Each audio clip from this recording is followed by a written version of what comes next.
अज्ञानतिमिरान्धस्य ज्ञानस्य शलाकया चक्षु उन्मीलितं येन तस्मै श्रीगुरुवे नमः।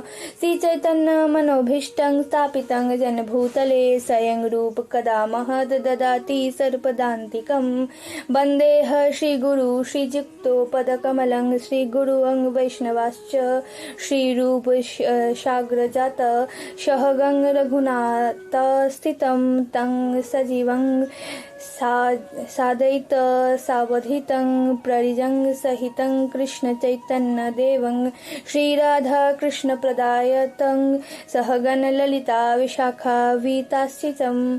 नमो विष्णुपादाय कृष्णपृष्ठाय भूतले श्रीमते भक्तिवेदांत स्वामिनिते नामिते नमस्ते सारस्वते देवे गौरवाणी प्रचारिणे निर्विशेष शून्यवादी पाश्चात्यदेशतारिणे वाञ्छाकल्पतरुभ्यश्च कृपा सिन्धुश्च एव च पतिनाथं पावनेभ्यो वैष्णवेभ्यो नमो नमो। नमो महावदानाय कृष्ण प्रेम प्रदायते कृष्णाय कृष्ण चैतन्य नामे गोतिते नमः। हे कृष्ण करुणा सिंधु दीनबंधु जगतपते गोपेश गोपीकांत राधाकांत नमस्तस्ते। तप कांचन गौरांगी राधे वृंदावनेश्वरी विश्वभानुसुते देवी प्रणमामि हरिप्रिये। जय श्री कृष्ण चैतन्य प्रभु नित्यानंद श्री अद्वैत गदाधर शिवसाती गौर भक्तवृंद। हरे कृष्णा कृष्ण कृष्ण हरे हरे हरे राम राम राम हरे हरे। हरे कृष्ण। শ্রীকৃষ্ণ পদাবলী চ্যানেলে আপনাদের সকলকে জানাই আন্তরিক স্বাগত। আজ আমাদের পরিবেশন শ্রী শ্রী নৃসিংহদেবের দিব্যলীলা। লেখক হলেন পঞ্চঙ্গঘ্রি দাস ব্রহ্মচারী। শ্রী শ্রী নৃসিংহদেবের দিব্যলীলা ভগবান ও ভগবানের ভক্তদের ক্রিয়াকলাপ সম্পর্কিত কাহিনীকে বলা হয় লীলা। আমাকে যেহেতু ভক্তরা মায়াপুরে শ্রী শ্রী নৃসিংহদেবের পূজারী হিসেবে চেনেন, তারা আমাকে নৃসিংহদেবের কিছু সাম্প্রতিক লীলার বলতে অনুরোধ করলেন। এই লীলাগুলি অবশ্য শাস্ত্রের মতো নয়, কারণ এইসব লীলা যে সমস্ত ভক্ত আমাদের বলেছেন তারা ছাড়া বেশি কোনো প্রমাণ আমাদের নেই। অধিকাংশ সময় তারা ছাড়া এই ঘটনা আর কোনো সাক্ষী ছিল না। যদিও অন্য কারোর অলৌকিক কোনো অভিজ্ঞতাকে সহজে মেনে নেওয়ার পাত্র আমি নই, কিন্তু সম্প্রতি অনেক কিছু ঘটতে শুরু করেছে, তাই আমি নিষ্ক্রিয় থাকতে পারলাম না। বিগত গৌর পূর্ণিমায় একজন মহিলা ভক্তকে ডেকে আমি তাকে মহিলাদের মধ্যে নৃসিংহদেবের চরণামৃত বিতরণ করতে বলি এবং তা সে পালন করে। চরণামৃতের পাত্র ফিরিয়ে এনে সে বলল যে ভগবান নৃসিংহদেব তার ডাকে তৎক্ষণাৎ সাক্ষাৎ দিয়েছেন। সে বলল, আমি আজ সকালে নৃসিংহদেবের কাছে প্রার্থনা করেছিলাম আমি যদি তার কোনো প্রত্যক্ষ সেবায় যুক্ত হতে পারি। আমি বললাম, সত্যি পবিত্র ধামে মনোবাসনা খুব সত্বরপূর্ণ হয়। দেখো না, একই দিনে তুমি কামনা করলে আর তা পূর্ণ হলো।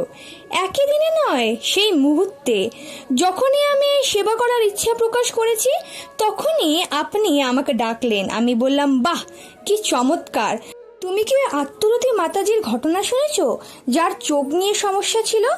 ওনার দৃষ্টিশক্তি ক্রমশ ক্ষীণ হয়ে আসছিল, তাই তিনি ভগবান নৃসিংহদেবের শরণাগত হন। তখন নৃসিংহদেবের দিব্য কণ্ঠস্বর শুনতে পান, পূজারীকে আমার আগের চোখ দুটি ফিরিয়ে দিতে বলো। তখন সেই মাতাজি আমাকে জানালেন আমি প্রয়োজনীয় ব্যবস্থা নেব বললে তিনি চলে যান। আমি অন্তত আশ্চর্য হলাম, কারণ কয়েকদিন পূর্বে একজন ভক্ত নৃসিংহদেবের জন্য দুটি চোখ দান করলে পূর্বে ব্যবহৃত চোখ দুটি খুলে নতুনগুলো ভগবানকে পরিয়েছিলাম। সেই অসুস্থ মাতাজির কথায় আমি ভগবান নৃসিংহদেবের অভিপ্রায় বুঝতে পেরে এবং পরক্ষণেই তার পূর্বের চোখ দুটি পরালাম। বিকালবেলা সেই মাতাজি এসে বললেন যে তার চোখের যাবতীয় সমস্যা থেকে তিনি সম্পূর্ণ মুক্ত। আমার কথা শুনে মাতাজি বলল, হ্যাঁ আমি জানি, আমি শুনেছি। সেই রাতে ভগবান নৃসিংহদেব তার সাথে কথা বলেছিলেন। আমি পাশের ফ্ল্যাটে ছিলাম। সেই রাতে ভগবান নৃসিংহদেবের দিব্য তেজে চতুর্দিক উদ্ভাসিত হয়েছিল। আমরা সারা রাত ঘুমাতে পারিনি। এর কয়েকদিন পরই আর একজন ভক্ত বললেন কিভাবে নৃসিংহদেব তাকে সাহায্য করেছিল। আমি খুব কষ্ট পাচ্ছিলাম। নৃসিংহদেবের মন্দিরে স্তম্ভে হেলান দিয়ে দাঁড়াতেও পারছিলাম না। আমি প্রার্থনা করলাম, হে নৃসিংহদেব, আপনি আমার এই যন্ত্রণা দূর করুন, যাতে পূর্ণরূপে আমি আপনার সেবা করতে পারি। এই প্রার্থনার পরে আমি অনুভব করলাম যে ক্রমশ আমার দেহ সমস্ত যন্ত্রণার ওপর দিকে উঠে আমার শরীর থেকে বিদরিত হয়েছে। সমস্ত যন্ত্রণা সত্যিই দূর হয়ে গেল। এক মাতাজি নৃসিংহদেবের দর্শনে এসেছিলেন। তিনি আমাকে জানালেন যে গত 2 সপ্তাহ থেকে তার শারীরিক অসুস্থতার দরুন আসামে শিববিগ্রহের অঙ্গরাগ করতে যেতে পারছিলেন না। এদিকে প্লেনের টিকিট কাটা হয়ে গেছে। শিববিগ্রহের সেবাটা অত্যন্ত জরুরি। এমতো অবস্থায় তিনি আমার পরামর্শ চাইলেন। আমি উৎসাহের সঙ্গে বললাম, মাতাজি, ভগবান নৃসিংহদেব আজকাল ভক্তের প্রার্থনা শ্রবণ মাত্রই অভীষ্ট পূরণ করছেন। আপনিও যান, ওনার কাছে আপনার সমস্যার কথা বলুন।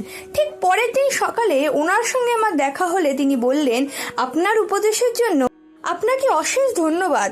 জানেন, যখন মন্দির থেকে আমি বাড়ি ফিরে গেলাম তৎক্ষণাৎ আমার সমস্যা সম্পূর্ণ দূর হয়ে গেল। কয়েকদিন পর অপর এক মাতাজি পূজারীর ঘরে এসে তার স্বপ্নের সম্বন্ধে বললেন। নৃসিংহদেব পিতার মতো তার সঙ্গে চলাফেরা করছিলেন। তখন তিনি নৃসিংহদেবকে কিভাবে সেবা করতে পারেন জিজ্ঞাসা করলে বললেন, আমাকে কিছু আম খাওয়াতে পারো? সপ্তাহ খানেক পর সেই মাতাজি যখন নিবেদন করার জন্য আম এনেছিলেন